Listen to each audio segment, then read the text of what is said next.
Sí, voy a dejar grabando esta clase para aquellas personas que entran más tarde o por cosas de conexión o X problemas no pueden ingresar a la clase. Yo siempre estoy subiendo los links de la clase a YouTube y después los subo al aula virtual, ya para que ustedes tengan acceso a las clases de manera permanente.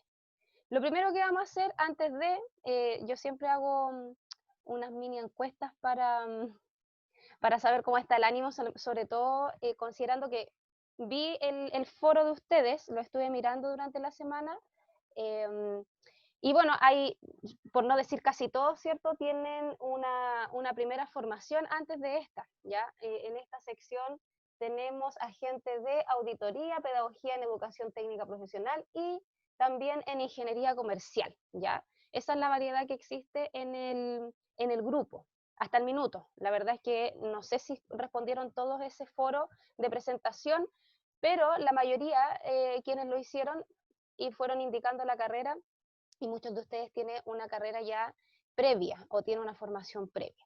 Así es que por lo mismo yo creo que este ramo no se les va a hacer difícil, porque lo que busca este ramo precisamente es entregar algunas competencias básicas de escritura para poder responder a las exigencias que la universidad nos interpone en términos de resolver, por ejemplo, algunos tipos de textos, estos textos más bien académicos, que son un poco distintos a los que uno ve en el colegio.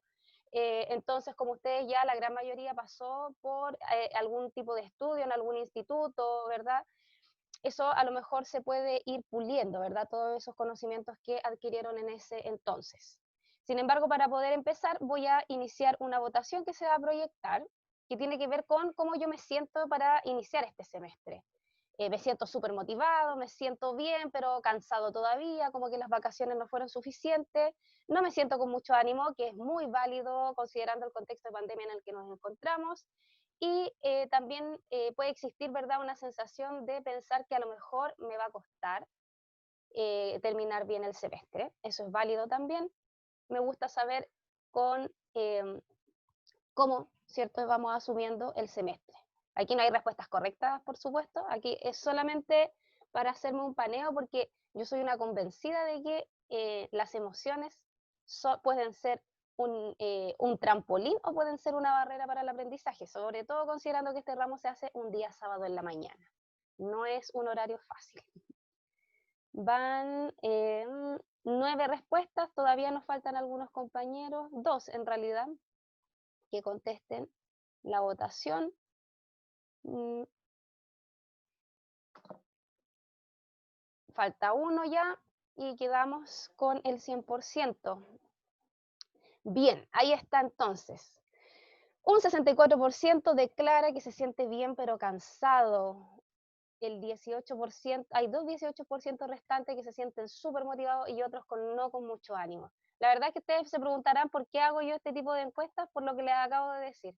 Yo siempre, sobre todo por las investigaciones que estoy realizando ahora este último tiempo, um, soy una convencida de que las emociones son o pueden ser una barrera o pueden ser un trampolín, así es que no se sorprendan si todos los días o muy a menudo les voy a estar preguntando esto, porque eso también va determinando eh, la metodología que voy a usar durante la clase, si los voy a hacer participar mucho, a lo mejor voy a considerar que no están muy bien de ánimo y quizás vaya variando un poco lo que tengo pensado para hacer hoy.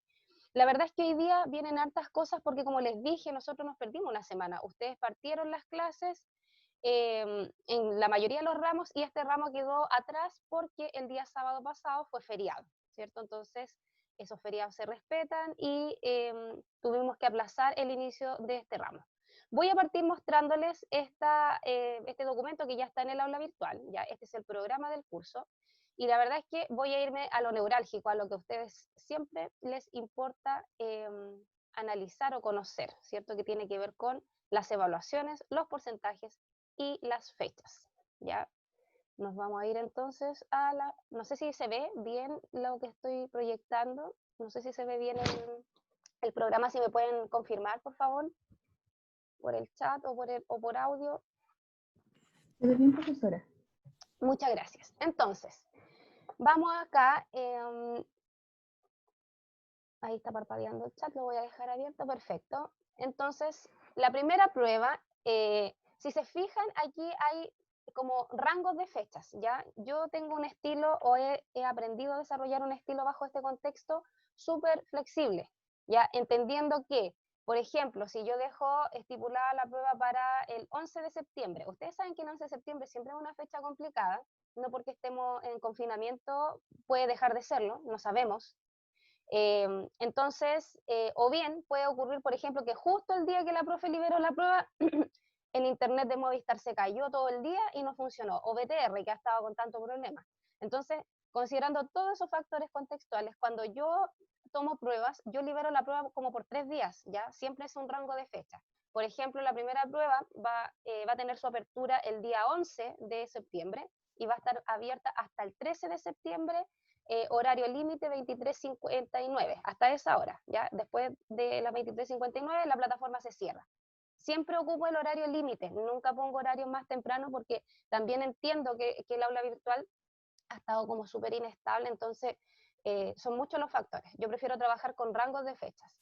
Ya entonces, en esos 3 días son los que va a estar habilitada la prueba número 1, que es una prueba escrita, donde se van a poner o se van a aplicar en realidad todos los ejercicios y las cosas que vamos a trabajar en estas clases. ¿Ya? Es un ejercicio sencillo considerando que hacemos una preprueba, hacemos una preparación para la prueba. Entonces hay harto ejercitación antes de esa evaluación. Esa prueba tiene un porcentaje de un 30, ¿ya? Luego viene, esa es la única evaluación de la unidad 1.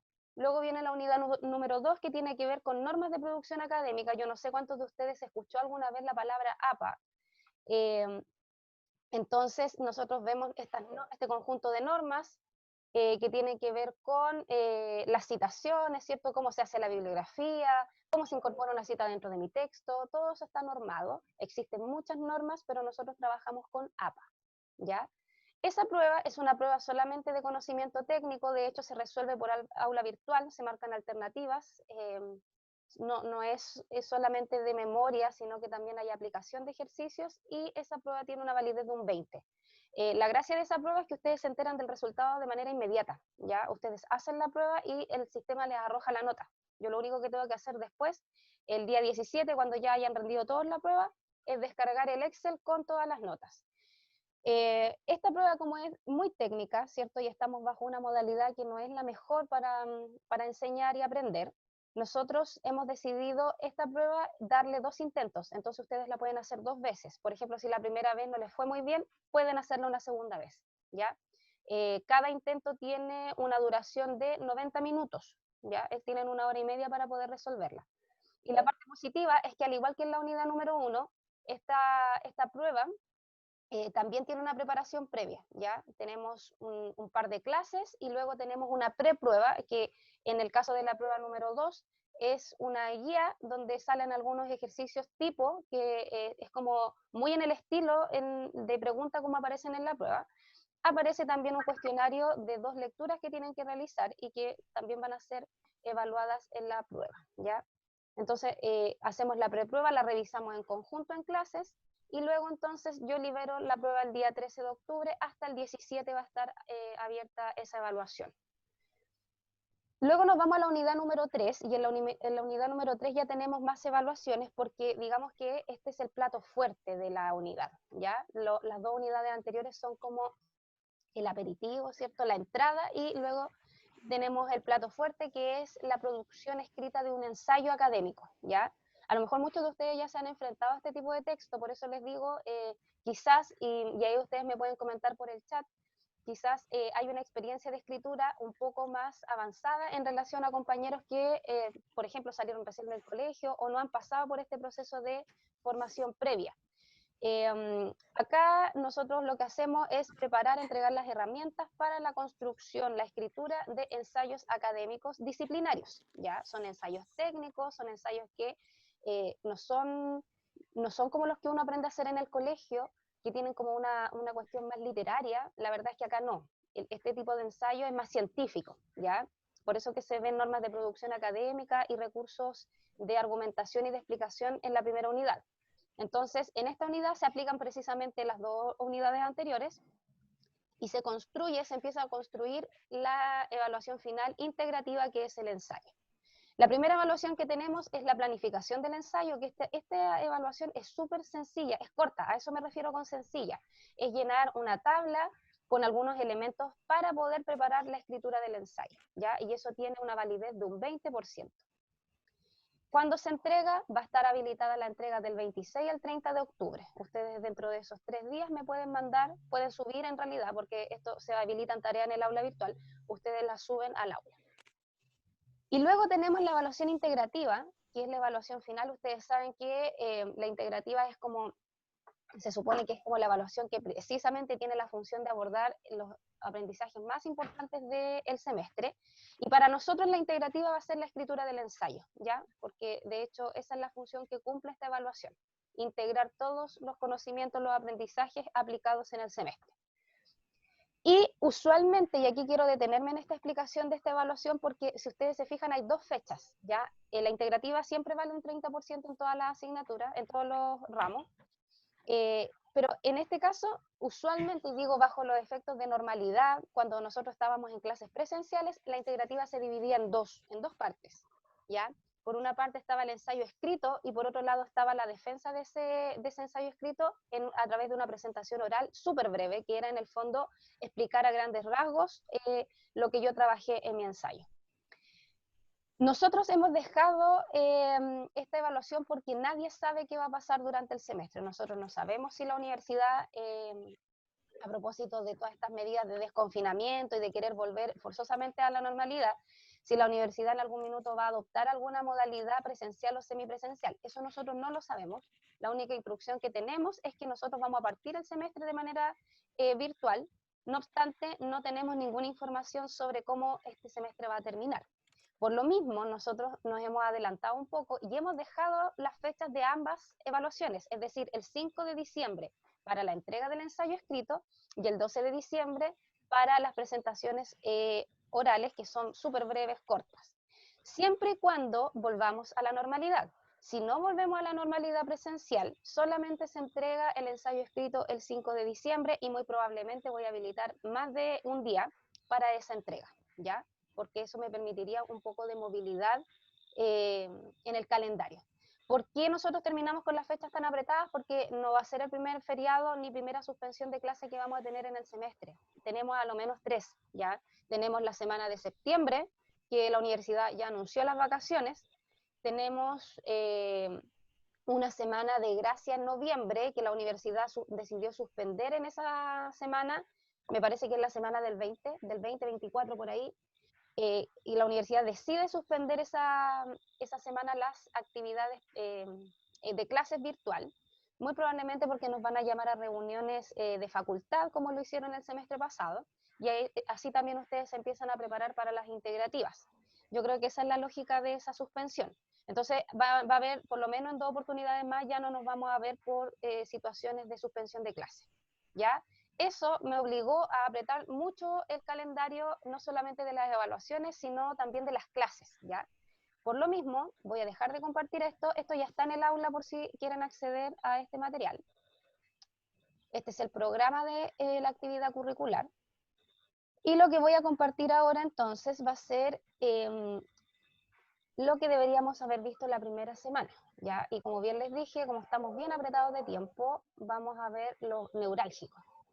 Y por eso que entonces me gustaría que por el chat, o bien si quieren activar el audio, genial, sería mejor todavía, ¿qué experiencias han tenido o tuvieron durante su formación previa, ya sea en el colegio o bien en otra instancia de estudios, con la escritura académica, más que cualquier otro tipo de escritura, con la escritura académica? ¿Pasaron por algún ramo, por ejemplo, los que estudiaron antes alguna carrera por algún ramo de escritura, o nunca trabajaron y tuvieron que aprender sobre el camino? ¿Si se les da bien esto de escribir? Eso me gustaría saber para partir. Entonces pueden escribirme por el chat o bien activar audio y poder interactuar de esa forma.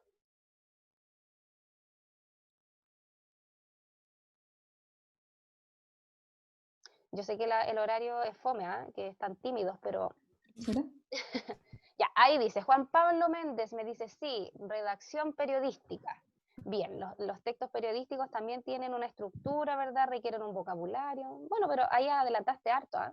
Porque si hay algo positivo de trabajar texto periodístico es que uno enseña y aprende mucho sobre coherencia y cohesión textual. Así es que ahí hay una buena base. No sé quién más ha tenido experiencias en torno a la escritura. Al Juan menos Pablo, yo, profesora, ¿te no sé si escucho? me escucha, Sí, yo estudié hace mucho tiempo, yo estudié clínico en enfermería y en realidad este tipo de materia no la pasábamos, así que por mi lado por lo menos no tengo como experiencia en esto. ya. O sea, bueno, la gracia de este ramo, que esté de hecho en primer año, es para entregarle herramientas, porque uno antes, en realidad, como decía ahí, no sé quién, no sé si me puedes decir tu nombre porque aquí no me aparece. Em, Jacqueline, Gracias, Jacqueline. Como dice Jacqueline, esto de incorporar ramos que tengan que ver con escritura, la verdad es que hay algunas universidades que la adoptan, otros casas de estudio que no, que más bien la pasan por alto. Entonces después nosotros nos enfrentamos a ciertos ramos con ciertos profes y nos dicen, bueno, tienen que hacer un informe, tienen que hacer un ensayo, tienen que hacer una monografía, tienen que hacer un montón de trabajos en torno a la escritura, pero nadie nos dice cómo llevarlo a cabo, ¿cierto? Nos dicen simplemente, nos entregan la instrucción, tienen que ejecutar tal tipo de texto. Y uno muchas veces se defiende con lo que aprendió en el colegio, con lo que sabe, y si no, de manera autodidacta empieza como a indagar, a investigar, y obviamente aquí entra en juego el tema del ensayo-error. Juan Pablo, veo que estás levantando la mano, activa tu Sí, audio. hola profesora, buenos días, ¿cómo Buen está? día, muy bien, gracias. Sí, yo lo único malo de lo que le comentaba, que hace tiempo tuve el ramo y la actualización obviamente de algunos contenidos hace que uno se vaya quedando atrás. Mm, De hecho, un ejemplo mismo que no tiene que ver con el tema de lo que estudié, con lo que nos pasó el primer semestre, de que a mí me pasó un par de años atrás que hablan de la norma APA, las ajá, cuales, un ejemplo, yo no estaba familiarizado, yo salí hace harto tiempo de los estudios que tuve. Era otro tema por la edición, entonces nos pasa de que hay profesores que nos pidieron en el primer semestre trabajo. Más de alguno, con muy buena voluntad, te decía, yo les voy a explicar cómo se hace un ensayo para no tener problemas.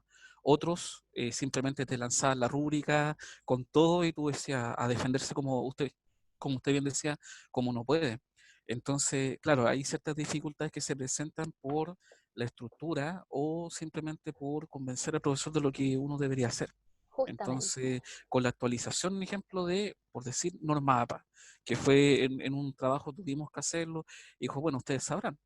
Eh, entonces, La verdad es claro, que no. o sea, tú dices, chuta, alguna vez el computador te ayuda, pero no en todo. Mm. Así que como que eso. Muchas gracias, Juan Pablo, por tu experiencia y por contarme un poco cómo fue este primer semestre. Claro, en realidad el primer semestre, sobre todo cuando no se tienen las herramientas, es como ir a la guerra. Literalmente es ir a la guerra porque, como bien decía Juan Pablo, está esta dualidad de que existe muy buena voluntad de algunos profes de explicar precisamente lo que nos está pidiendo en la evaluación.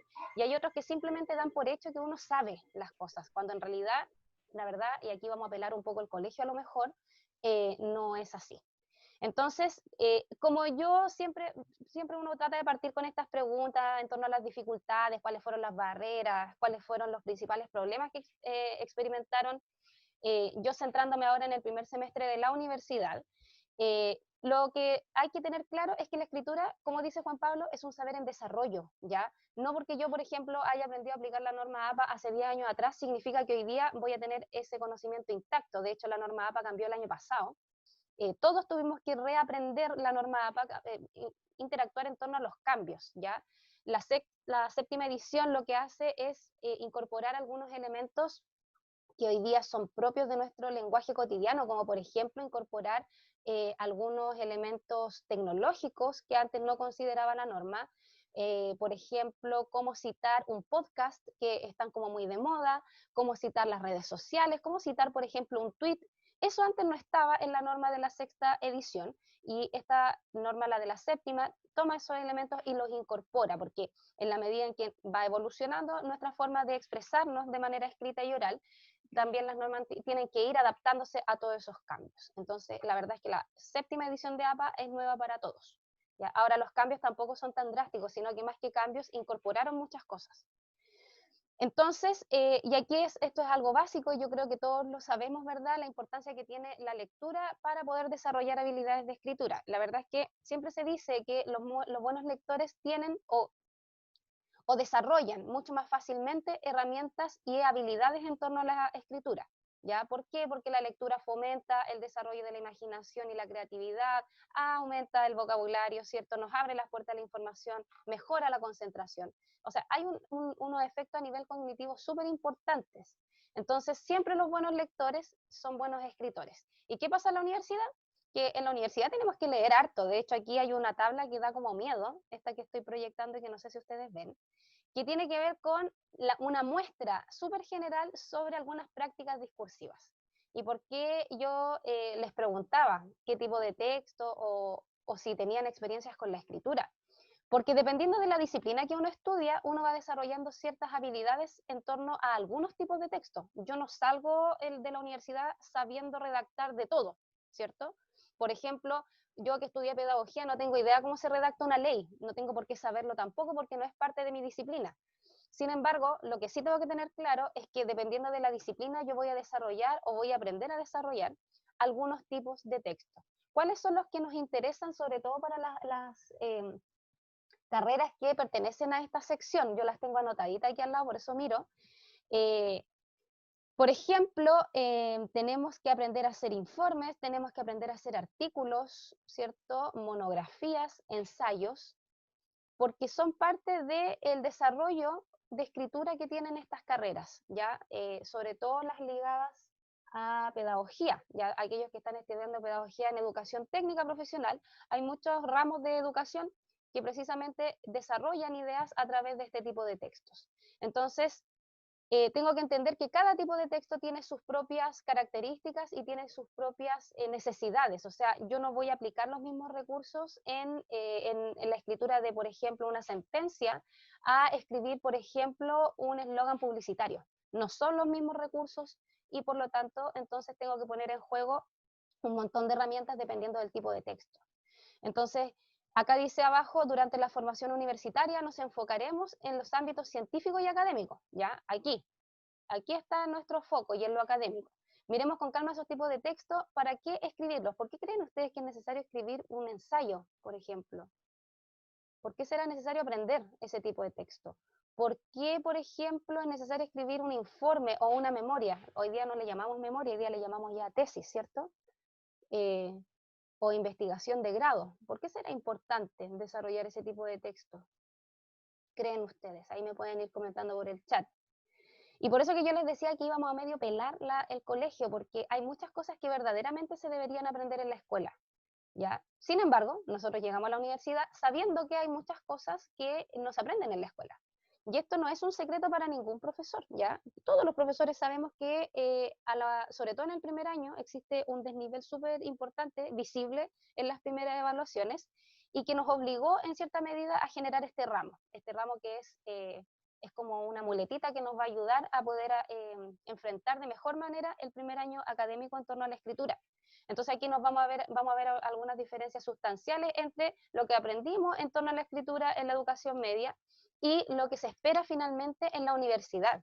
Si por ejemplo en la educación media la escritura estaba ligada como a una reproducción de información que me entregaba un profesor, en la educación superior lo que se exige, por ejemplo, es que ustedes sean capaces de analizar, investigar, evaluar sus propias informaciones, ya no solamente lo que le entrega el profesor, sino también esa autonomía de poder buscar información propia, ¿cierto? Por ejemplo, el área de investigación en la educación media está súper decaída porque generalmente las investigaciones en educación media uno las hacía a la rápida, ¿cierto? Utilizando siempre las mismas fuentes, la Wikipedia, el Rincón del Vago. Muchas de nuestras fuentes en educación media de información no eran muy confiables. ¿Pero por qué pasaba eso? Porque muy pocas veces existían profesores que nos enseñaban a distinguir una buena fuente, por ejemplo, que nos enseñaban técnicas de búsqueda de información efectiva. Entonces uno tenía que aprender de manera automática, autónoma, y eso no siempre, la Encarta, por supuesto. O sea, ¿quién no buscó información en la Encarta? Vendían hasta unos CDs, me acuerdo, en el Persa, para poder trabajar con la Encarta. Pero por último, la Encarta era un poco más seria, ¿eh? Era una enciclopedia, entonces igual era un poco más seria.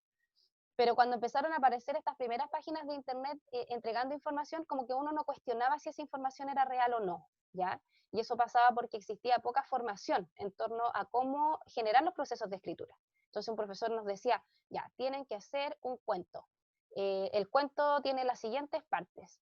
Y te mandaban esa tarea para la casa. Entonces tú en la casa tenías que resolver cómo diablo hacer ese trabajo. Y la verdad las cosas es que existía muy poca instrucción en torno a cómo escribir, ¿ya? Y esto se ha prolongado en el tiempo. No crean que esto se ha solucionado, ¿ya? Yo todavía hago clase en el liceo y por supuesto que yo soy más consciente de que debo preparar mejor en torno a la escritura, por algo hago este ramo en la universidad, pero es difícil porque uno tiene que estar ahí mediando el tema de la presión de los tiempos, que siempre los profesores estamos haciendo todo para ayer, tener que cumplir con un currículum que es bastante exigente. Entonces también va a depender mucho del contexto, cómo nosotros podamos asumir la escritura, porque la escritura es un proceso, como proceso, ¿cierto? Tiene etapas, y esas etapas requieren tiempo. Yo no puedo enseñar a escribir, por ejemplo, un ensayo en una clase, y es lo que generalmente se hace en la escuela. O sea, yo paso el tipo de texto y pretendo que a la clase siguiente los alumnos escriban un ensayo. Y en la universidad me tomo un tercio del semestre para enseñar a escribir un ensayo. En realidad el semestre completo, porque todas las unidades están al servicio del desarrollo del ensayo final. O sea, si yo pienso fríamente, me tomo un semestre completo solo para enseñar a escribir un ensayo académico. Entonces, si ustedes se fijan, hay una cuestión en torno al tiempo. Y aquí hay algo que no quiero pasar por alto, que son estas imágenes de acá, ¿cierto? Dialnet, ERIC, Medline, etcétera, redalic.org, que son sitios, ¿ya? Que hoy día podríamos decir nosotros que son sitios para buscar información confiable. ¿Por qué se los menciono? Porque si en algún minuto ahora, por ejemplo, más adelante, todavía no ingresamos como a tierra firme, estas son unos buenos sitios de internet para buscar información, ya Dialnet, Redalic, Cielo, la Cielo me faltó ahí. De hecho, les voy a compartir una breve explicación de cómo buscar información en Google, en la Cielo o en la Redalic, para poder encontrar al hueso lo que yo estoy buscando, ¿ya? La verdad es que no tiene ninguna ciencia, solamente saber buscar la información en Google, pero estas son fuentes de información, son revistas indexadas, ¿qué significa indexadas? Que toman de distintos sitios la publicación de artículos, pueden ser monografía, ensayos, generalmente son artículos de investigación científica, los llamados paper, y los publican. ¿Por qué se dice que estas son fuentes confiables? Porque resulta que para poder publicar en una de estas revistas indexadas, mis textos o los textos que son presentados tienen que pasar por una comisión, o sea, hay un comité de expertos que valida esa investigación y luego se publica. Entonces está, digamos, validada, está sostenida desde la disciplina. Por eso que es importante entender que cuando yo hago un trabajo de investigación, las fuentes son súper importantes. Ya eso lo vamos a aprender ahí con uno de los autores en la unidad 2. Y bueno, en la educación media generalmente la escritura se maneja como un mecanismo de registro y control. ¿A cuántos de ustedes en el colegio le pusieron nota por los cuadernos, por ejemplo, o estos famosos timbres, o algún tipo de registro en torno a si escribían o no escribían en el cuaderno? ¿Cuántos de nosotros a lo mejor tuvimos pésima nota por no escribir todo en el cuaderno? Y la verdad las cosas es que si uno se pone a pensar fríamente, si yo escribo o no escribo en el cuaderno, no es una señal de si aprendo más o aprendo menos en la clase. Sin embargo, existen esas prácticas en torno a la escritura, como que la escritura tiene una carga negativa. Si yo no escribo, entonces eres incompetente. Si tú escribes, puedes desarrollar un nivel de competencia más importante, pero nadie te dice si estás escribiendo bien o mal. Sobre el origen de los saberes, en el colegio generalmente no nos entregan autores. Por ejemplo, cuando nos pasan las teorías, qué sé yo, algunas corrientes en historia, cuando nos enseñan, por ejemplo, la teoría de los narradores del lenguaje, nadie nos dice de dónde salen esas teorías. Pareciera ser que el conocimiento viene siempre de la misma persona, que en este caso es el profesor, ¿ya? Sin embargo, en la universidad nos damos cuenta que todos los saberes tienen autoría, todos los saberes responden a una época, todos los saberes responden a un contexto. Entonces, por supuesto que eso nos obliga a mirar desde otra perspectiva el conocimiento, ¿ya? Como que en el colegio uno no cuestionaba tanto lo que el profesor nos entregaba. En cambio, ahora en la universidad nos vamos a dar cuenta que profesores nos van a entregar un día una teoría y a la clase siguiente se van a estar contradebatiendo con la idea anterior, porque resulta que el autor que está presentando ese día piensa muy distinto al autor de la semana pasada.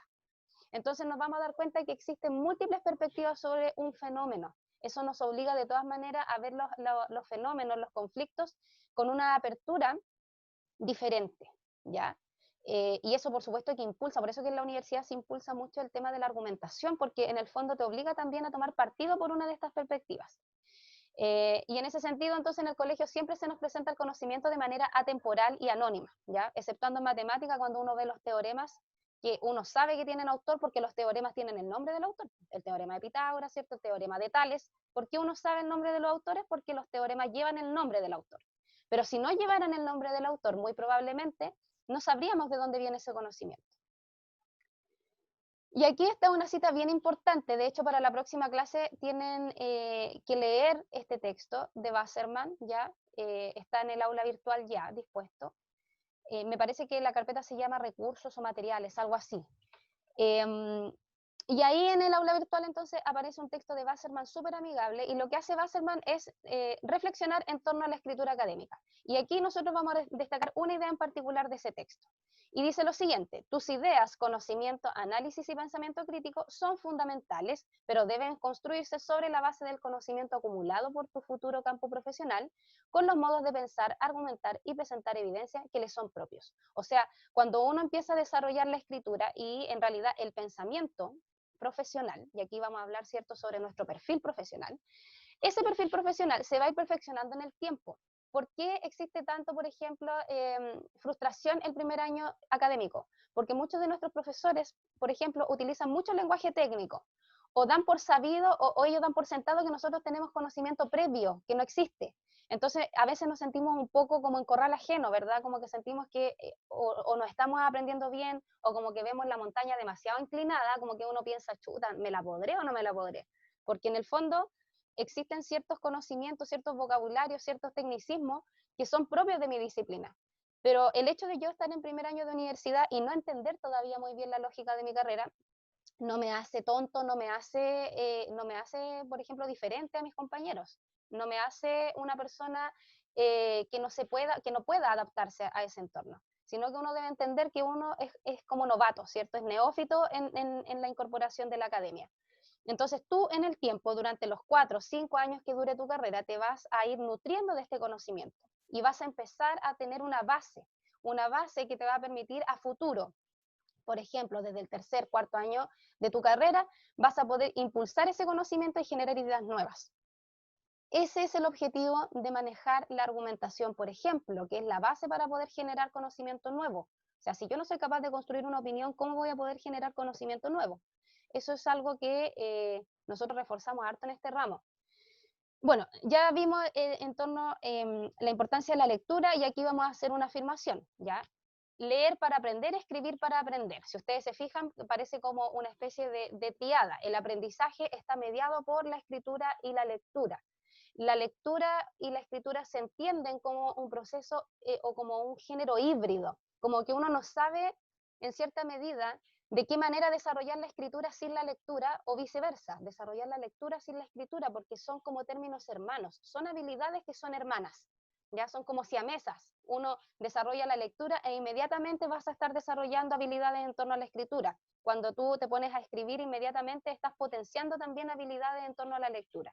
Por eso que se dice, ¿cierto? Spivey y King en el 99 y Miras y Solé, ¿verdad?, reafirman esta idea de que son actividades híbridas, como que no se pueden entender por separado, son interdependientes. Y en ese sentido la escritura entonces la vamos a entender como un proceso recurrente y reiterado. ¿Qué es lo que pasa? Que muchas veces cuando nosotros escribimos, por ejemplo, ¿cuántos tenemos por costumbre planificar la escritura?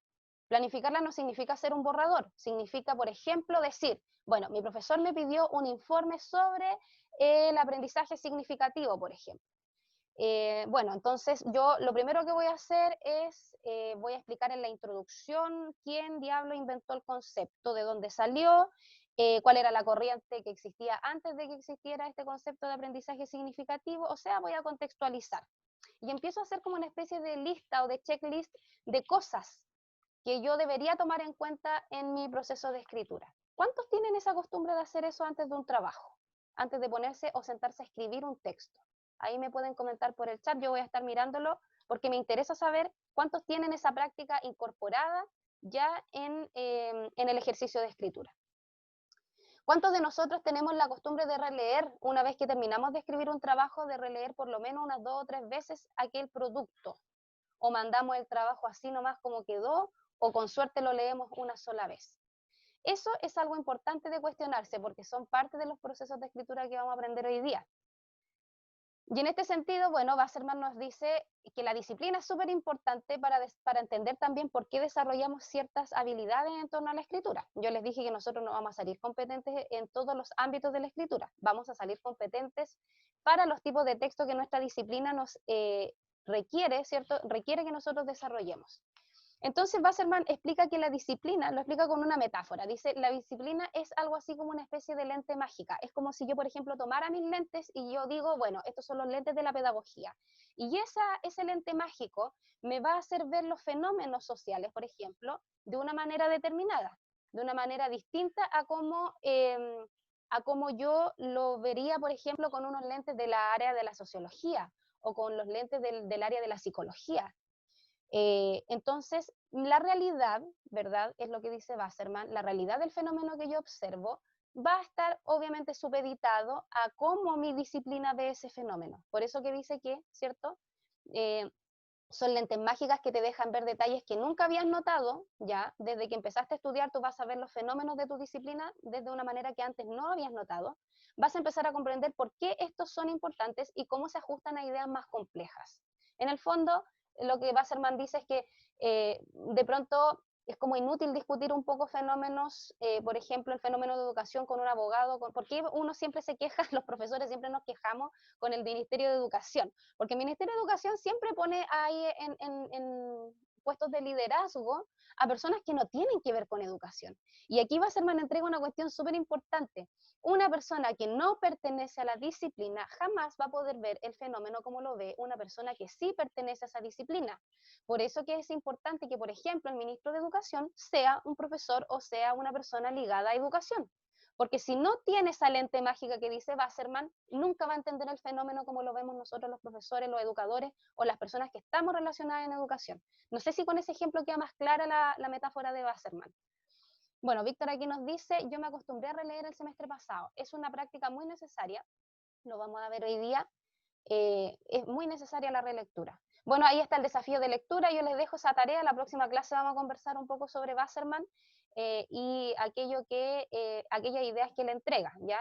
El nombre del texto es como bien, como que nos invita mucho a la lectura, dice el descubrimiento de la escritura académica, pero la verdad es que el texto está escrito de una manera muy sencilla, es como si uno conversara con el autor, tiene un lenguaje súper simple y yo estoy segura que muchas de las cosas que él plantea en ese texto, ustedes se van a sentir plenamente identificados con él, porque plantea muchas cosas en torno a las complejidades que significa el proceso de escritura en los primeros años de carrera. Voy a dejar de compartir esta y voy a compartir otra presentación. Ya no quería yo que ustedes se quedaran sin la posibilidad de ver lo que tendríamos que haber visto en la primera clase, ¿ya? Ese es el motivo. La primera clase, como siempre, es una clase introductoria, contextualizadora, nos invita a reflexionar. Y la clase de hoy día, el fuerte era ver precisamente, déjenme buscar, bueno, el texto explicativo, ¿ya? Vamos a partir con los recursos explicativos, expositivos el día de hoy. Voy a compartir la pantalla, que se me había perdido la presentación. Bien. No sé si ya se ve, bueno, todas las presentaciones tienen como esta misma, el estilo, el estilo es el mismo, pero esto es lo que me interesa ver hoy día. No sé si se logra observar bien, ¿me pueden confirmar, por favor? Si se Sí se está ve. viendo. Perfecto, ya. Esta es lo que yo les mencionaba, ¿cierto? Esta cuestión de las etapas. La escritura, como dice acá el título, la escritura es un proceso recursivo. ¿Qué significa recursivo? Que utiliza recursos, ¿ya? ¿Y qué son los recursos? ¿Qué entienden por recursos ustedes? Si me pueden contestar ahí por el chat. ¿Qué es un recurso?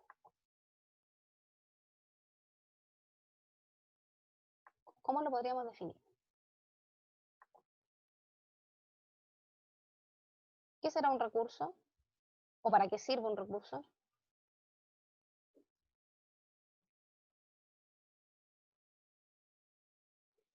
Ya, no hay idea sobre lo que es un recurso.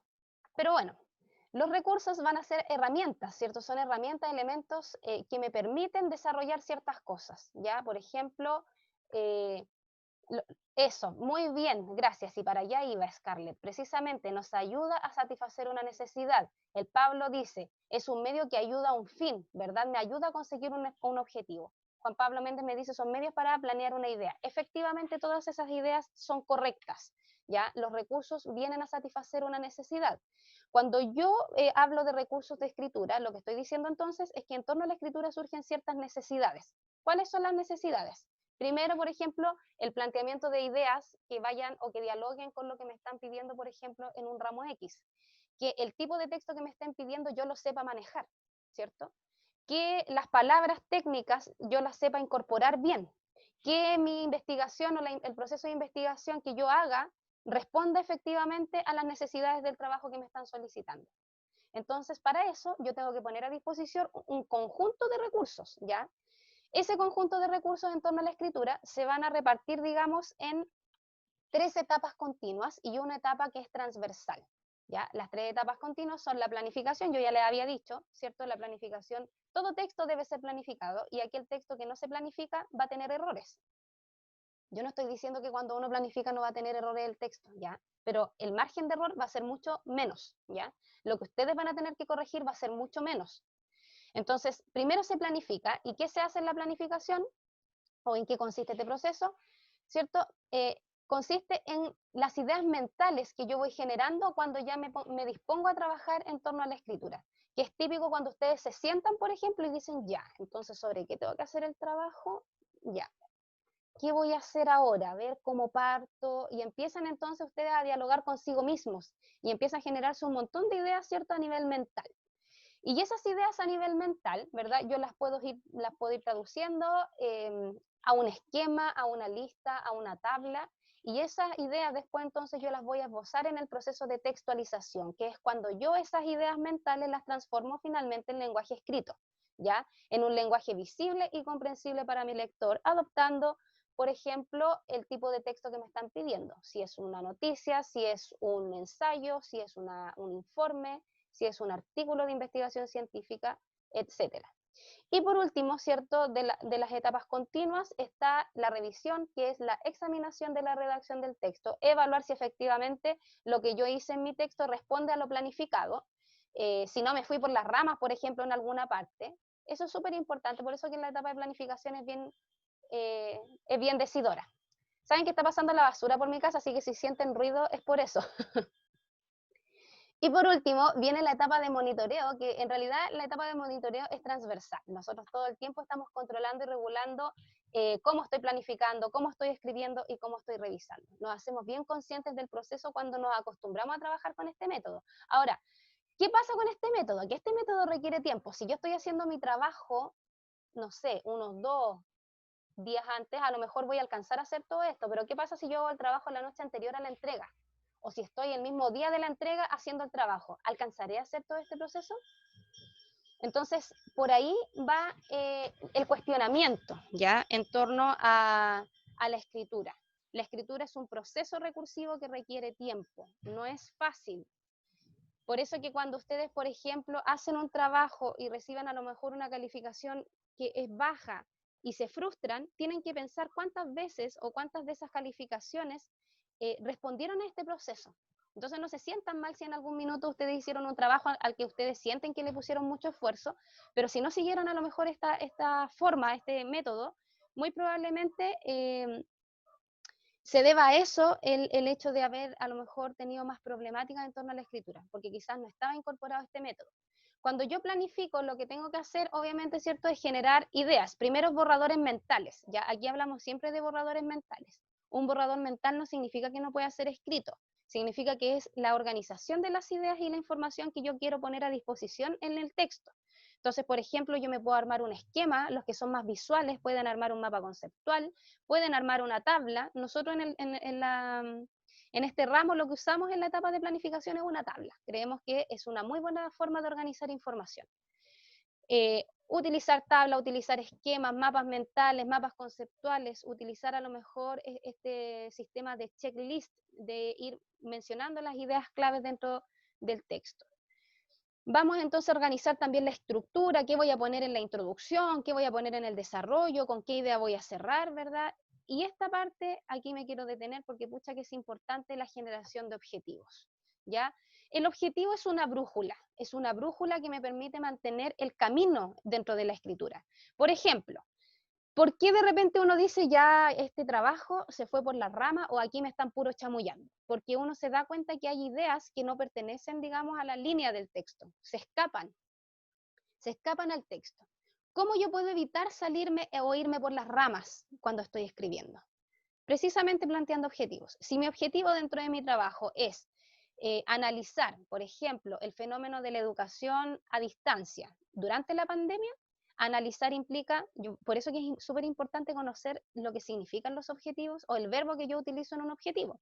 Porque según la RAE, ¿qué es analizar? Según la Real Academia, analizar es observar detalladamente un objeto, fenómeno o situación X y desmenuzarla para poder observarla por partes, ¿ya? Eso es el análisis. Entonces, si yo digo que yo voy a analizar la educación a distancia durante la pandemia, significa que yo voy a tener que ese concepto, educación a distancia, desmenuzarlo, ver cada parte de lo que compone la educación a distancia y poder observar con detalle y reflexionar con detalle ese fenómeno.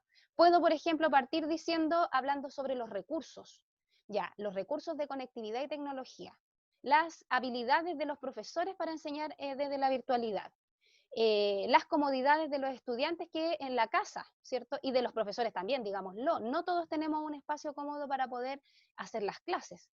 Entonces, si ustedes se fijan, estoy tomando muchos elementos para observarlos por separado y a eso yo voy a llamar análisis. Entonces, muchas veces nosotros nos planteamos objetivos, pero no tenemos nosotros mismos tenemos claro lo que significa ese objetivo. Y durante la unidad 3 yo les voy a enseñar a formular objetivos que les va a servir incluso para la vida, para la tesis, para los que están estudiando pedagogía, para preparar clases, ¿ya? Me voy a preocupar mucho de esa parte, porque me interesa que salgan sabiendo del ramo al menos, ¿cierto? Elaborando buenos objetivos de trabajo y que sean aplicables a distintos contextos. La textualización, dice Casamiglia y Tuzón, que son unas investigadoras españolas, dicen ellas entonces que la textualización es el proceso en el que se traducen los contenidos mentales en elementos de lengua, y aquí aparecen varias palabras extrañas, en elementos de lengua en torno a distintos niveles, por ejemplo, en nivel léxico-semántico. ¿Ya? Estas son palabras raras que existen en el español, pero en el fondo lo léxico-semántico tiene que ver con las palabras, el vocabulario. Nosotros, por ejemplo, en el español tenemos un vocabulario polisémico, que significa que una misma palabra puede adoptar distintos significados, dependiendo del contexto. Entonces yo ayer mismo, cuando hablaba sobre esta clase con otra sección, yo les decía, por ejemplo, si yo digo, la perra de mi vecina salió, y yo les pregunté por el chat, ¿qué entienden ustedes cuando yo digo ese enunciado? Y me gustaría que ustedes también comentaran en el chat. Cuando yo digo, la perra de mi vecina salió, ¿qué significado le puedo otorgar yo a ese enunciado, sin conocer el contexto? ¿Cuánto significado a lo menos puede tener esa aseveración? Ya que la mascota de la vecina salió, ¿cierto? O bien que la vecina misma fue a dar una vuelta por el pasaje, ¿cierto? ¿Por qué pasa eso? Porque así es nuestro idioma, pues nuestro idioma tiene palabras que son polisemáticas, que adquieren significados distintos dependiendo del contexto. Si yo a ustedes no les entrego elementos, claro, exactamente, adquiere un doble sentido. Así es como funcionan los chistes de doble sentido, por cierto. Se aprovechan de esta característica de nuestro idioma donde una palabra puede significar muchas cosas dependiendo del contexto. Esto no es solamente una característica del español, hay muchos idiomas que tienen esta característica. ¿Ya? Hay otros idiomas, muy por el contrario, que son mucho más cerrados en estructura y que no permiten, por ejemplo, tantas palabras polisemánticas. Tenemos de ejemplo el alemán, por ejemplo, el alemán tiene una estructura idiomática tan rígida que como que da poco espacio para este juego de palabras, ¿ya? Pero en el español no pasa eso, pasa todo lo contrario. De hecho, digamos, en Chile muchas palabras van adquiriendo un significado súper local, que llegan extranjeros acá y no tienen idea, y dicen, esa palabra en mi país significa tal cosa. Y en todas las palabras, en todos los países hispanohablantes va a ocurrir lo mismo, ya nuestro idioma es súper versátil, ¿ya? Por eso que existen tantas palabras con tanto significado, y si yo no entrego muchos detalles del contexto, entonces se pueden generar confusiones. Por eso que en la etapa de textualización es bien importante el tema del léxico. El léxico es la palabra, porque en cierta medida las palabras son las que le van a otorgar el significado a mi texto. Y si yo utilizo mal una palabra, o si yo utilizo una palabra en torno a un significado que no existe, entonces yo voy a tener problemas para que mi lector me comprenda. Pero también tengo que poner mucho ojo en otro nivel. Ya, entramos al nivel de las palabras con el significado. Entramos al nivel morfosintáctico, que este concepto también tiene, cierto, parece trabalenguas. Es un concepto que no quiere decir otra cosa que el orden de la oración, ¿cierto? A nosotros en la escuela nos enseñaron a identificar el sujeto y el predicado. Cuéntenme ahí por el chat cuántos sufrieron con esos ejercicios. Sobre todo las personas que tenemos un poco más de años y tuvimos profesores un poco más rígidos en torno a la enseñanza. Yo aprendí con una profesora normalista todo esto en la enseñanza básica, así es que no era muy amistosa en términos de enseñanza, pero sí yo debo decir que ella utilizaba métodos que me sirvieron mucho incluso en la universidad. Entonces, en la escuela no nos enseñan bien, ven ahí, el Pablo contesta, mi mamá es normalista. Claro, a lo mejor los normalistas tenían como métodos un poco más duros, pero quizás esos métodos también se retienen mucho en la memoria. Yo me acuerdo que yo llegué a la universidad y cuando tuve Morfo 1, había muchos compañeros míos que no tenían idea, por ejemplo, la clasificación de los sujetos, no tenían idea cómo identificar los sujetos, no tenían idea cómo identificar un complemento, y resulta que yo todo eso lo aprendí, aunque ustedes no lo crean, en la enseñanza básica. Claro que de un nivel mucho más simple, en la universidad lo vimos en nivel Dios, pero esa base fue fundamental para yo poder entender toda esa teoría. Y habían compañeros míos que jamás en la vida aprendieron en la escuela porque quizás los métodos no fueron los correctos, y yo siempre pensaba en realidad que la enseñanza de la gramática en general no debería enseñarse siendo uno tan pequeño, ¿ya? Porque es compleja la gramática, entenderla, o sea, entender cómo funciona un idioma es súper difícil, y generalmente esta enseñanza está ligada en la básica, en los primeros años. Segundo, tercero, cuarto básico están viendo estructuras súper complejas que los niños, siento yo, todavía no tienen la madurez cognitiva para entender esos procesos, o sea, los reproducen de manera mecánica, pero no los entienden. ¿Ya? ¿Por qué uno aprende ortografía? Porque muchas veces lo que hace uno es como aprenderse la norma de memoria, no porque entienda la lógica de las normas ortográficas. ¿Ya? Muchos de nosotros a lo mejor ni siquiera nos aprendimos las normas, simplemente aprendimos de memoria las palabras, y yo sé, por ejemplo, que la mayoría de las palabras terminadas en ción llevan tilde, y digo la mayoría porque no son todas, pero yo voy memorizando, ¿cierto? Almacenando en mi memoria algunas cosas en torno a la estructura de las palabras. Entonces, la textualización también tienen que tener ojo con eso. Por ejemplo, aquí yo siempre, las primeras críticas que entrego en torno a la escritura, cuando ustedes me presentan productos, nosotros en este ramo siempre vamos a estar revisando los trabajos escritos. Yo los comparto con ustedes y los vamos mejorando para que precisamente ustedes se acostumbren a revisar bien sus trabajos, ¿ya? Porque un trabajo que, por ejemplo, yo reviso y no le corrijo nada, supongamos que yo escribo un informe, y después yo reviso ese informe y no le corrijo nada al informe, entonces significa que no estoy haciendo bien la corrección, no estoy haciendo un trabajo de edición como corresponde. Porque incluso los lectores y los escritores más versados, cuando revisan sus textos, están corrigiendo cosas. ¿Ya? Esto no tiene que ver con si tengo más o menos experiencia en torno a la escritura. El periodo o la etapa de revisión siempre implica un cambio, una transformación. ¿Ya? Entonces, muchas veces nosotros nos vamos a dar cuenta que nuestras oraciones están como complejas, como que el sujeto quedó al final de la oración y el predicado quedó al principio, entonces como que eso complica la comprensión, y eso en la etapa de revisión es fundamental, fijarse en esas cosas. Y obviamente también a nivel ortográfico, ¿verdad? Hoy día los procesadores de texto nos ayudan mucho con la ortografía. Entonces, en el fondo, la textualización es poner en secuencia lo planificado y organizado. No es otra cosa más que la etapa de escritura misma. Y por último, tenemos la etapa de revisión, que tiene que ver con la comprobación de que el texto finalmente responde a lo que yo había pensado.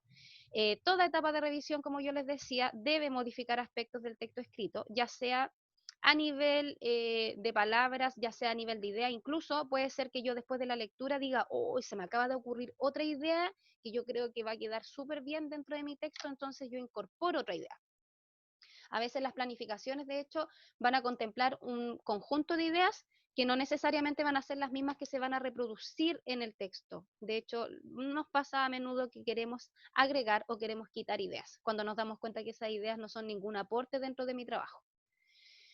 Entonces, ¿cierto? La escritura surge como, la lectura surge como un insumo de la oralidad y de la escritura. Las personas que tienen mucho acercamiento con la lectura tienen más capacidad de expresarse de manera oral y, por cierto, también de manera escrita.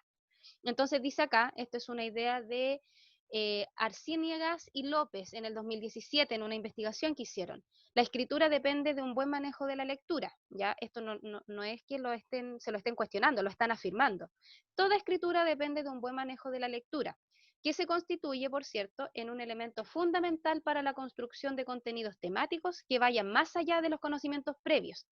¿Qué quiere decir esto? Que cuando yo, por ejemplo, me enfrento a una lectura de mi disciplina, que generalmente las primeras lecturas de la universidad a veces se tornan un poco complejas, por lo que yo les decía, hay mucho vocabulario técnico que yo no manejo y no tengo por qué manejar el primer año. Hay muchas ideas que son complejas en su estructura. Cuando yo tengo poca experiencia y me estoy recién incorporando a una disciplina, no tengo por qué entender todas las ideas en torno a esa disciplina, porque yo estoy en proceso de formación. Sin embargo, mientras más lea o de manera más consciente genere esos procesos de lectura, más rápido yo me voy a poder insertar en el mundo de conocimiento de esta disciplina. Y eso me va a permitir, por supuesto, generar mucho más rápido conocimiento nuevo en torno a mi disciplina. Porque si se ponen a pensar seriamente, ¿de qué sirve que yo, por ejemplo, reproduzca todo lo que mis profesores me enseñan? Que yo sepa, por ejemplo, las teorías de enseñanza, que yo sepa, por ejemplo, los fundamentos básicos de la auditoría, que yo sepa manejar los fundamentos básicos de la ingeniería comercial, y yo solamente los reproduzca. Cuando ustedes llegan al periodo de tesis, cuando ustedes tienen que defender su título profesional, lo que se les pide a ustedes es que hagan una investigación, ¿cierto? En eso consisten las memorias o las tesis. Y en esa investigación lo que se espera es que ustedes durante estos 4 o 5 años de carrera, lo que dure la carrera, sean capaces de generar un conocimiento nuevo. Uno muchas veces dice, pero ¿qué voy a poder aportar yo a mi disciplina si hay un montón de gente que tiene mucha más experiencia que yo en torno a esto y que como que yo me empiezo a elaborar ideas y me empiezo como a disminuir profesionalmente hablando? La verdad es que no, todos nosotros desde el año 1 de la carrera podemos generar conocimiento nuevo. Ahora, tampoco vamos a descubrir la pólvora, eso también lo tenemos que tener claro, pero pequeños granitos de mostaza van generando también nuevos lineamientos teóricos. ¿Se imaginan si nosotros solamente nos dedicáramos a reproducir la información? Nunca tendríamos avances en torno a las investigaciones de nuestras disciplinas. Nos quedaríamos con conocimientos del año 1 y nosotros sabemos que el conocimiento es dinámico, se va produciendo y se va gestando. Y aquí vamos entonces a indagar en una idea clave. Explicar no es exponer, ¿ya? Yo sé que en el colegio esto se enseña como sinónimo. Aquí hay una autocrítica que surge en torno a esto. La verdad es que el currículum lo asumen como conceptos sinónimos, pero la explicación no es lo mismo que la exposición. Y aquí necesito que estén como bien alertas porque hay que hacer esta distinción. ¿Se han fijado cuando uno dice, es que tengo que exponer en la universidad? Cuando uno dice que tiene que disertar. La verdad es que hoy día vamos a aprender que lo que hacemos en la universidad no es una exposición, es una explicación. ¿Cuál es la diferencia? Desde ahora, dice Bezos y Torrent, vamos a establecer una diferenciación entre la exposición, que equivale a informar, es decir, yo considero la exposición como el mero traspaso de información, ¿ya? Transmitir datos con un alto grado de organización y jerarquización, ¿ya? Que es, por ejemplo, lo que hace la noticia. La noticia informa, ¿verdad?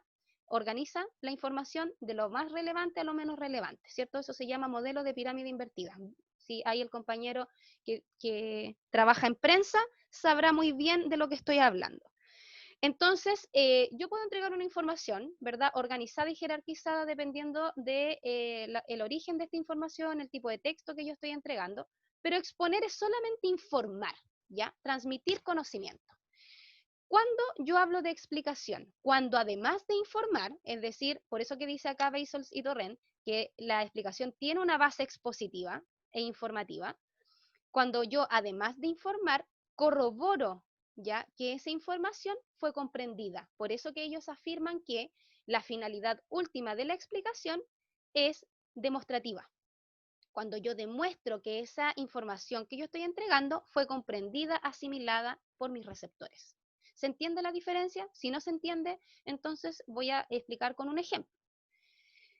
Lo de la clase de hoy día, por ejemplo, podría haber sido expositiva o podría haber sido incluso explicativa. Estamos en una modalidad explicativa porque yo constantemente les estoy preguntando a ustedes si queda alguna duda, si no entienden algo. ¿Ya? Entonces estoy demostrando que efectivamente la información que yo estoy transmitiendo, ustedes la entendieron. ¿Ya? Esta clase es inminentemente explicativa. Si yo hubiese grabado una cápsula para esta clase, un video, donde yo explico, ¿verdad? O en realidad ni siquiera explico, donde yo expongo, informo todo el conocimiento que aparece en estas diapositivas. Se los grabo y se los mando, eso es una exposición, porque ahí yo estoy solamente informando y no estoy corroborando que efectivamente ustedes entendieron o no entendieron ese conjunto de contenidos. No sé si con el ejemplo queda más clara la diferenciación, y si no, por favor, me lo hacen saber. Si entendieron, también me lo hacen saber, así yo puedo avanzar. Se entiende, profesora. Listo, muchas gracias. Perfecto, qué bueno que quedó clarito, porque entonces hoy día nos vamos a hablar, cuando hablemos de escritura, ¿cierto? Nuestra finalidad es precisamente que nuestro receptor entienda. ¿Cómo yo voy a asegurarme mediante un texto que mi receptor entienda? Precisamente utilizando algunos recursos, ya que son los que vamos a ver a continuación. ¿Qué son los recursos explicativos? ¿Cierto? Aquí hay varias investigaciones, de hecho, si ustedes se fijan, hay una muy, muy antigua que viene del año 82, que tiene que ver con un autor, ¿cierto? Donde Kinch plantea que existen algunos recursos para explicar, ya para facilitar la comprensión de la información. Esos recursos él identifica que son la identificación, la definición, la clasificación, la ilustración, la comparación, el contraste y el análisis. 3 años más tarde surge otro teórico del lenguaje y dice Meyer que en realidad existen, aparte de esas habilidades nombradas por Kinch, existen otros recursos, como por ejemplo la colección de datos, las causas y las consecuencias, el problema-solución, las comparaciones y las descripciones. ¿Ya? Entonces, hay varias teorías, estas no son las únicas, son de las que más se habla en torno a recursos explicativos. Entonces llega Álvarez en el 96 y decide fundir estas dos teorías en una sola. Entonces hoy día, cuando nosotros en el colegio veíamos el texto expositivo, en realidad lo que estábamos viendo no era el texto expositivo, era el texto explicativo. Y lo que hacíamos nosotros era revisar algunos de estos recursos, como la definición, la descripción, la clasificación o colección de datos, la comparación y el contraste, el problema-solución, la pregunta-respuesta, la causa-consecuencia. No sé si les suena esto. Esto suena mucho a preuniversitario. Los que pasaron por ese proceso de preuniversitario a lo mejor se acordarán que en el preu esto también se ve. ¿Cómo funcionan los recursos explicativos? Ya, los recursos explicativos funcionan, ¿verdad?, desde las ideas que plantean Casamiglia y Tuzón, funcionan o tienen como el propósito, y lo vamos a enfocar acá abajo, ¿verdad?, a esta idea que aparece al final, tienen la intención de hacer de la información un bocado digerible, algo entendible, un contenido difícil de entender en un lenguaje sencillo y fácil para que mi receptor lo entienda, no descuidando el vocabulario, no descuidando el aspecto técnico. Como por ejemplo, yo puedo equilibrar un texto eminentemente técnico como lo de hoy día, por ejemplo, esta clase de hoy día era súper técnica, ¿de qué manera yo puedo hacer esto tan técnico entendible para mi audiencia? Y entonces aquí ellas nos dicen, bueno, para eso están los recursos. Finalmente yo puedo explicar algo muy técnico, pero por ejemplo, después lo puedo reexplicar en un lenguaje más sencillo, con algunos recursos que yo estoy segura que ustedes los han visto, los han escuchado. De estos 4 recursos que son los que les vamos a dar como relevancia, ¿ya? De todo el listado que nos entrega Álvarez, nosotros hemos decidido como equipo de trabajo fortalecer y desarrollar de buena forma estos 4 recursos. ¿Han escuchado el dicho, el que mucho abarca poco aprieta? Nosotros estamos convencidos de ese dicho. Entonces, de repente, enseñar todos los recursos, que en algún minuto lo hicimos, fue súper tedioso y al final como que los chiquillos en general o aprendían algunos o aprendían todos y no los aprendían bien. Nosotros entonces hemos llegado a la decisión de que es preferible que veamos 4, pero que esos 4 lo aprendan bien. ¿Por qué seleccionamos estos 4? Porque son los que más se usan cuando uno hace ensayo, cuando uno hace informes. ¿Hay alguno de estos recursos que ustedes no sepan lo que es o no sepan a qué se refiere? Yo estoy segura que con la gran mayoría están muy familiarizados, pero tenemos que contextualizarlos en la escritura académica, cómo estos recursos nos van a servir para producir textos académicos. ¿Los conocen todos? Si me pueden ahí mencionar por el chat, la reformulación, la ejemplificación, la definición y la descripción. Esos son los recursos. La reformulación no me queda claro, profesora. Perfecto. Y aquí entonces, yo siempre digo que la reformulación, ¿cierto? Es como que la que menos conoce uno, pero cuando la vean ustedes van a decir, ah, pero si yo la uso. Claro, nosotros usualmente utilizamos estos 4 recursos en nuestra vida cotidiana, de hecho. Vamos con el primero. ¿Por qué me interesa o nos interesa? Porque muchas personas confunden la definición con la descripción. De hecho, saben lo que es cada una, pero al momento de aplicarla, resulta que en lugar de definir están describiendo. ¿Ya? Entonces, para despejar esas dudas, sobre todo de aplicación, lo que vamos a hacer es entender primero que la definición siempre contesta la pregunta ¿qué es el fenómeno, objeto, cosa que yo estoy definiendo? Entonces, yo en este minuto tengo muchos objetos a mi alcance, pero ya, voy a tomar este y se los voy a mostrar. Esto es un aro. En el chat, definan aro. Definan este objeto. ¿Cómo lo harían? Los voy a estar leyendo.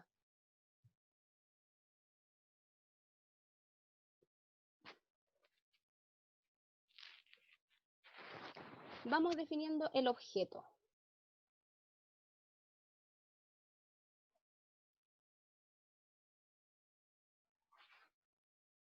¿Cómo podríamos definir? Ahí ya en la diapositiva se ve que la definición siempre contesta la pregunta ¿qué es? Entonces yo para poder generar una definición me tengo que preguntar ¿qué es un aro? Y ahí entonces generar la idea. Un adorno para la oreja, dicen, adorno de metal precioso o de fantasía que se usa generalmente en las orejas. Adorno o accesorio. Es un accesorio. Perfecto. Si ustedes se fijan en la definición, cuando uno contesta el qué es, lo primero que uno menciona es la sustancia de lo que estoy definiendo, ¿cierto? Generalmente queda patentado con un sustantivo. Muchos de ustedes lo hicieron. ¿Qué sustantivo utilizaron? Adorno, accesorio, pieza, ¿cierto? Bueno, adorno. Adorno es como la que más la llevo en esta definición. Ese es el sustantivo que ustedes utilizaron para captar la esencia del objeto, ¿verdad? Entonces, eso es lo primero que uno hace cuando define, captar la esencia del objeto. Generalmente uno lo hace utilizando sustantivos, ¿ya? Hay algunos que dan sustantivos muy generales, como por ejemplo adorno, porque adorno hay muchos. Así como otros podrían haber dicho, por ejemplo, que esto es una joya, ¿verdad? Si yo digo o menciono que el aro es una joya, lo que estoy diciendo entonces, o estoy clasificándolo como en un nivel mucho más específico. No importa de la manera que ustedes lo hagan, si utilizan un sustantivo muy amplio o muy específico. Lo importante es que cuando yo defino, capto la esencia del objeto con un sustantivo. Eso es lo primero que yo hago, lo categorizo. Y luego entonces yo puedo categorizar a través de 2 o más estructuras. Yo puedo categorizar, por ejemplo, desde la etimología de la palabra. ¿Qué es la etimología? El origen. Literatura proviene del latín literae, que significa letra, por ejemplo. Ahí tienen un ejemplo de cómo yo puedo definir utilizando la etimología de la palabra. Puedo definir utilizando la función, las características o componentes específicos o generales del objeto o fenómeno. Por ejemplo, ustedes acá, cuando me definieron el aro, pusieron es un accesorio, es una pieza de metal. O sea, empezaron a entregar las características o componentes sobre el cual se sustenta este objeto. Entonces, así es como se hace una definición. Siempre se hace primero patentando, dejando claro, ilustrando a través de un sustantivo la sustancia del fenómeno u objeto definido. ¿Ya? ¿Para qué me sirve una definición? Para explicar conceptos claves de una determinada disciplina. Por ejemplo, si tengo que definir, me acuerdo yo le he hecho clases a otros estudiantes de auditoría y cuando hicieron sus trabajos, los primeros ejercicios, definieron conceptos que para mí eran realmente, o sea, cero conocimiento yo sobre eso. Entonces me definieron un activo. ¿Qué es el activo? Conceptos muy técnicos o claves de una disciplina. me sirve para definir, la definición me sirve para descubrir nuevos significados, considerando además que el español es polisémico, también me sirve para eso. Me sirve para facilitar la comprensión de un fenómeno o tópico. Es que, ¿sabes lo que pasa? Es que muchas veces nosotros tenemos o pensamos que las palabras que utilizamos tienen un único significado. Y uno después se mete a la RAE y se da cuenta que existen para esa misma palabra un montón de significados en distintos contextos. Entonces también vamos ampliando nuestro vocabulario a través de la definición. Por cierto, también el vocabulario técnico de mi disciplina. Y la descripción, en cambio, ya no va a contestar el qué es, sino que va a contestar el cómo es. Entonces, si yo, por ejemplo, les digo, ya, descríbanme entonces el aro que les estoy mostrando, ¿cómo harían esta descripción? Bien, ahí dice entonces que entrega conocimientos detallados de algún objeto, fenómeno o proceso, respondiendo a la pregunta ¿cómo es algo? A través de la descripción se entregan las características, se enumeran las partes y detallan componentes y estructuras. Entonces, les digo que por el chat me hagan la descripción de este objeto que les estoy mostrando. Y ahí entonces vamos a poder observar la diferencia entre la descripción y la definición.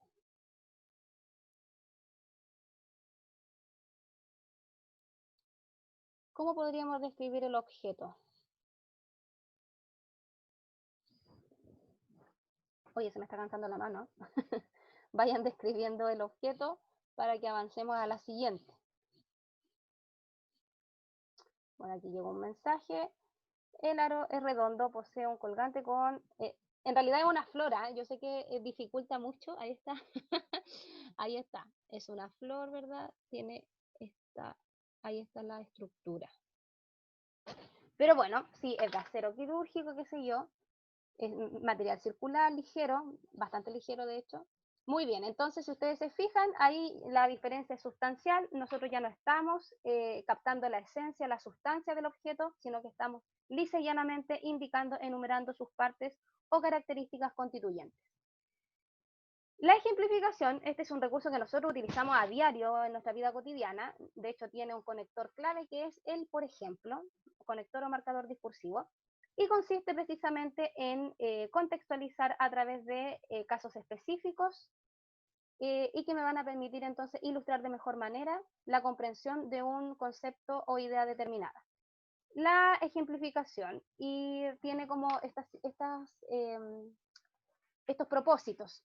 Yo ejemplifico para aclarar por intermedio de un caso típico o para generar un acercamiento de un concepto muy abstracto, ¿cierto? Como muy difícil de entender, y lo aterrizo, ¿cierto? A través de un ejemplo. Que es lo que generalmente hacemos en este ramo, que es constantemente estar aterrizando todo este conjunto de ideas en ejemplos más específicos de escritura.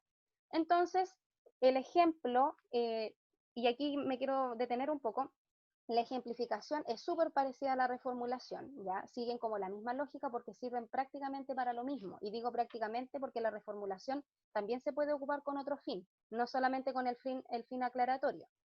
¿Cuál es la diferencia entre la ejemplificación y la reformulación? Lo vamos a ver ahora, ¿ya? Porque aquí no hay que detenerse mucho porque la verdad es que este recurso todos lo manejamos en nuestra cotidianidad. La reformulación es cuando yo explico, ¿verdad? Vuelvo a plantear alguna idea con palabras que favorezcan la comprensión. Es típico cuando yo, por ejemplo, en un trabajo, cito una definición muy técnica, supongamos ya el concepto de activo, que es una cuestión tan técnica. Una persona que no tiene conocimientos bases sobre auditoría o ingeniería comercial o que esté relacionado con este mundo, no tiene por qué saber qué es un activo. Si yo lo defino desde el punto de vista técnico, eso no garantiza que la persona que no tiene idea lo que significa el área comercial entienda lo que es un activo. Para yo poder hacer ese concepto entendible, lo que generalmente se hace son dos cosas. O yo ejemplifico, ¿verdad? Mencionando un caso específico sobre cómo yo puedo observar un activo en la vida cotidiana, o bien reformulo esta idea con palabras más sencillas.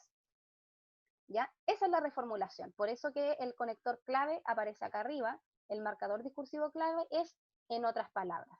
Sin embargo, existe un conjunto de marcadores discursivos que ustedes usan para reformular. Por ejemplo, el o sea, el vale decir, el es decir, ¿cierto? Dicho de otro modo. Todos esos conectores o marcadores del discurso me indican que yo lo que estoy haciendo es una reexplicación de un concepto que es difícil. ¿En qué se diferencia con la ejemplificación? que la ejemplificación aterriza el concepto en un caso específico. La reformulación sigue estando en torno a las ideas, sigue estando en la dimensión de las ideas. No plantea un caso específico, sino que suaviza el lenguaje para hacerlo digerible, ¿ya? Y lo otro, la otra diferencia que tiene es que aparte de aclarar un concepto o aclarar una idea, la reformulación también se ocupa como estrategia para decirle a mi lector que algo es importante. Por ejemplo, ya yo digo, explico una idea, un concepto y luego reformulo, no porque sea difícil de entender, sino porque yo quiero decirle a mi lector, oye, mira, fíjate que esta idea es muy importante, entonces te la voy a volver a explicar con otras palabras. ¿Se entiende? Esa es la diferencia entonces entre la reformulación y la ejemplificación. Son recursos que van de la manito, pero tienen distintas finalidades y distinto modo de operar. Algunos marcadores discursivos sugeridos para poder introducir definiciones, descripciones, reformulaciones y ejemplificaciones. ¿Con qué finalidad les entregamos esta tabla o estas sugerencias? Porque resulta que después de esta clase van a quedar con una tarea que yo voy a dejar en el aula virtual en cuanto terminemos la clase. Esa tarea va a estar habilitada hasta el día viernes. Hasta el día viernes ustedes pueden contestar el foro con el ejercicio, que es muy sencillo de hacer. Entonces, lo que tienen que hacer, sí, y poner harto ojo, es que cada vez que ustedes introduzcan un recurso, tienen que hacerlo utilizando un marcador discursivo. Voy a ser súper fanática repitiendo esta idea una y otra vez, porque lo que nos ayuda mucho a la comprensión de un texto es el manejo de conectores y marcadores del discurso. No solamente para estructurar los textos, sino también para incorporar recursos. Entonces, si yo voy a definir un concepto X de mi disciplina, tengo que hacerlo usando un marcador discursivo, que pueden ser cualquiera de estos tres sugeridos o cualquier otro marcador que indique que yo estoy definiendo algo. Lo mismo con la descripción, lo mismo con la reformulación y con la ejemplificación. Entonces, la tarea es la siguiente. Van a definir un concepto X, ¿ya? Ese concepto X tiene que ver con un concepto que sea de su disciplina. Entonces, las personas que están estudiando auditoría van a elegir un concepto que hayan visto el semestre pasado o que estén viendo este semestre. Ustedes deciden ahí. Van a elegir, o bien puede ser incluso un concepto que no estén trabajando en ningún ramo, pero que a ustedes les interese explicar, ¿ya? Lo mismo los que están estudiando pedagogía y los que están estudiando ingeniería comercial. Tienen que elegir entonces un concepto X. Lo van a definir, lo van a describir con 3 características, van a reformular una idea y van a dar 2 ejemplos para facilitar la comprensión sobre ese concepto. Voy a resolver a lo mejor algunas dudas. ¿Cómo incorporo la reformulación? Yo puedo reformular la definición. Si la definición es muy técnica, puedo reformular la definición. O supongamos que yo estoy describiendo y dentro de esas características, y voy a poner el ejemplo de un compañero de ayer. Ayer un compañero de educación física me preguntó, profe, ¿cómo puedo hacer la reformulación de este trabajo? Entonces yo le dije, a ver, elige un concepto. Entonces él eligió el concepto de handball, ya como deporte. Yo le dije, bueno, entonces tú vas a definir el handball como deporte y aquí tienes 2 opciones. Tú puedes reformular la misma definición de handball, pero explicándolo con palabras más sencillas. A lo mejor tú puedes definirlo muy técnicamente desde el área deportiva, pero después reformular la idea en un lenguaje mucho más digerible. O bien, puedes, por ejemplo, en la descripción tomar una de las características que a ti te suene como la más compleja y reformularla para hacerla más entendible, ¿ya? ¿Por qué? Porque yo no puedo reformular un ejemplo, porque los ejemplos, acuérdense que tienen la misma finalidad que la reformulación, que es aclarar el concepto. La única diferencia es que los ejemplos van a entregar casos específicos de cómo yo puedo ver ese concepto en la vida cotidiana o en un contexto específico, ¿ya? Entonces, algo que no pueden olvidar para esta tarea es utilizar los conectores revisados en clases. ¿Ya? ¿Cómo va a ser la metodología entonces? Yo voy a habilitar un foro, voy a dejar un ejemplo ya del ejercicio, que lo hago yo.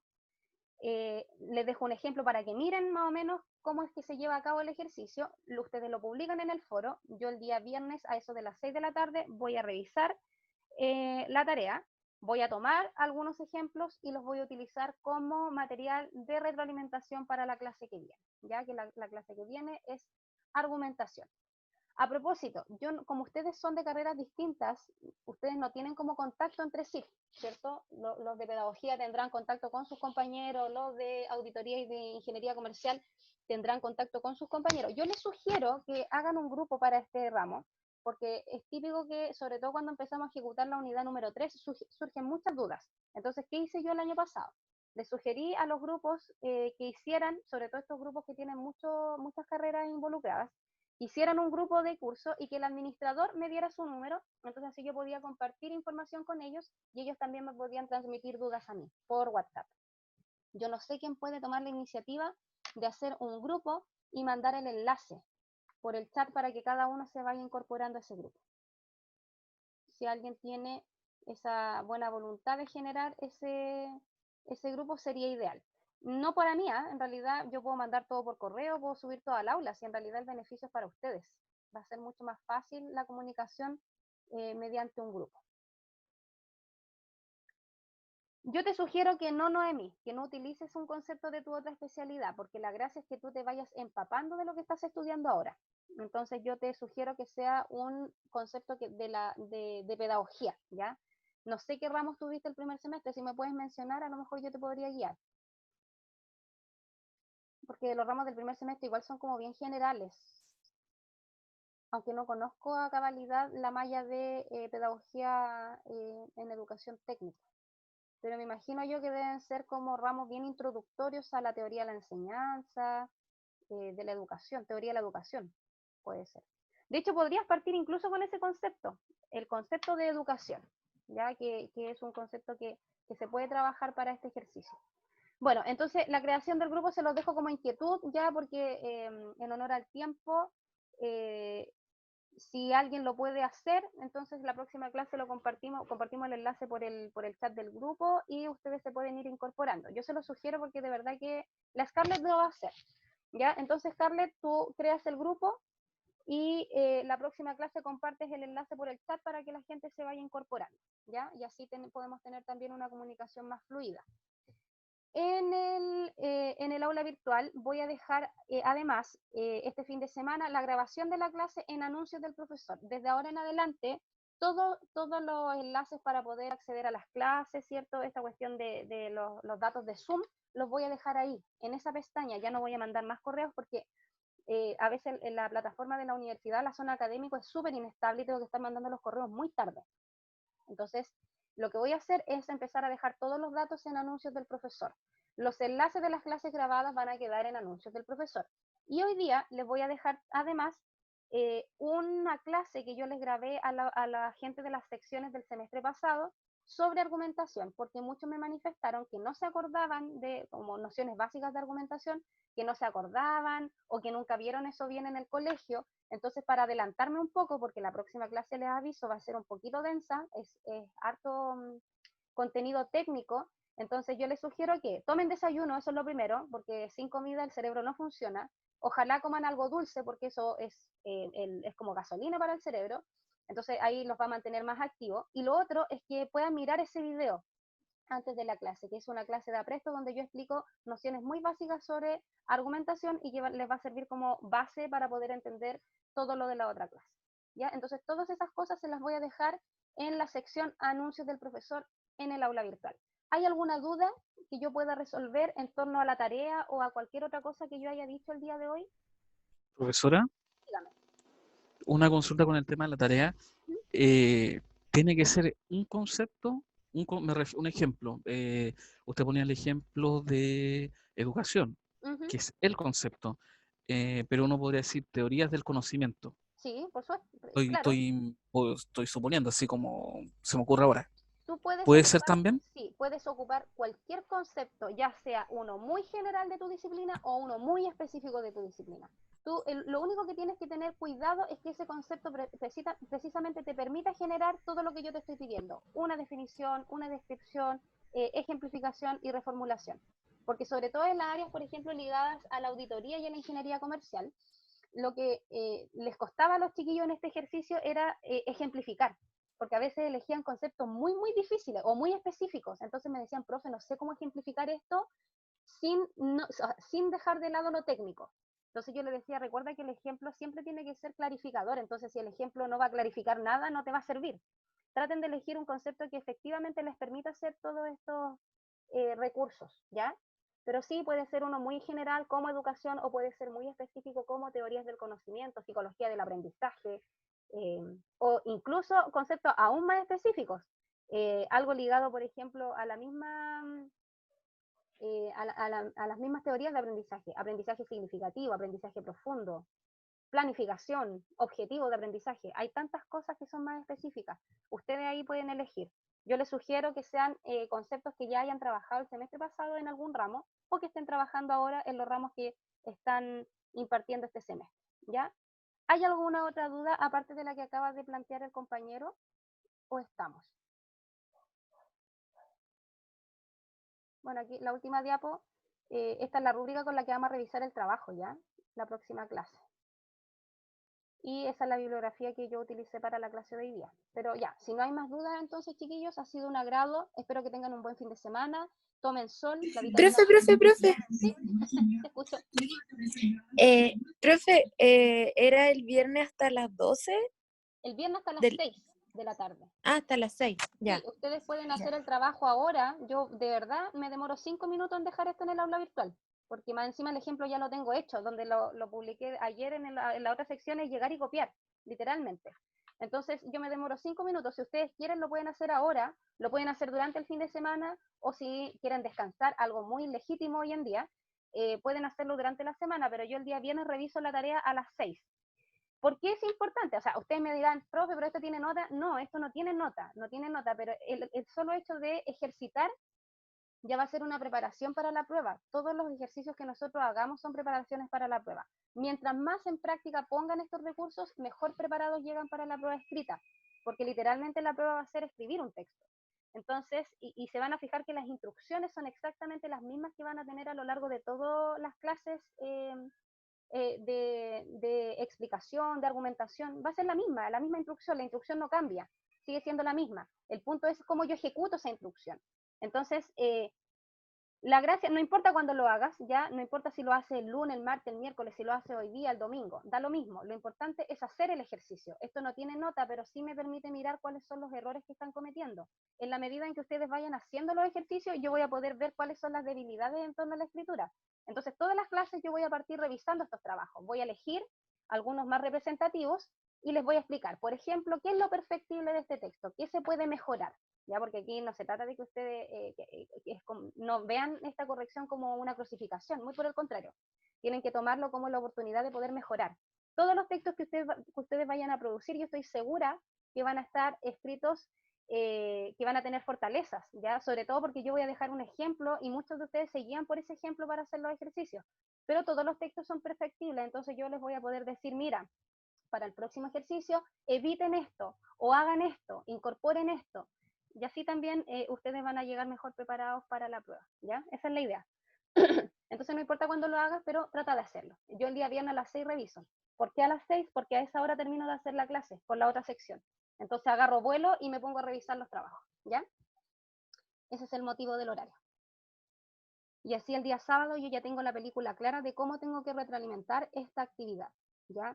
Si no lo hacen, no van a tener un 1, no van a tener un punto menos en la prueba, pero lo que sí es que van a llegar con menos training, con menos práctica para el día de la prueba, ¿ya? Eso es lo que va a ocurrir. O sea, bajo todas las circunstancias, hacer estos ejercicios, el beneficio es para ustedes, ¿ya? ¿Hay alguna otra duda, aparte de la que nos planteó la compañera? Profesora, una consulta. ¿Lo escucho? Primero que nada, buenos días. El material que presentó hoy día está en el aula. Está ya en el aula. Toda la unidad Ya. 1, están las PPT de la clase 1, 2 y 3, están, el programa que mostré al inicio, está, les dejé también un documento con marcadores discursivos y conectores, ya que eso lo van a ocupar, yo creo que de hecho lo van a ocupar para la prueba, yo intenciono que ocupen ese material. Está la lectura de Wasserman que les dije que tenían que leer, así es que está todo ya, toda la unidad número 1 está cargada en el aula virtual, ¿ya? Ya, maestra, muchas gracias. Listo. Espero que tengan entonces un buen fin de semana, nos vemos pronto y cualquier duda, consulta, me pueden escribir por el aula virtual o al correo electrónico que aparece también en el aula, ¿ya? Ha sido un gusto conocerlos y nos vemos el próximo sábado. Chao. Muchas gracias, profesora. Bien, profesora, buen fin de semana, cuídese. Muchas gracias. Gracias, Hasta luego, maestra. profe, que esté bien. Chao, Cuídese. profe, cuídese. Oye, Adiós. la compañera ya mandó el grupo. Chaito. ¿Se dieron cuenta? Sí, Sí, maestra. Sí, Ya. Scarlett, mándame por privado tu número de teléfono para guardarlo. Como tú vas a ser la administradora, entonces así yo me comunico contigo.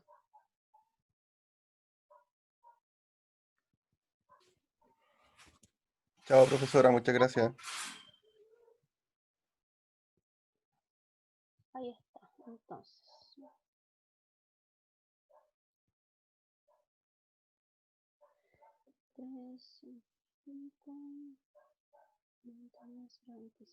Listo, Scarlett. Ya en un ratito más, entonces te agrego a WhatsApp, te voy a mandar un mensaje. ¿Ya?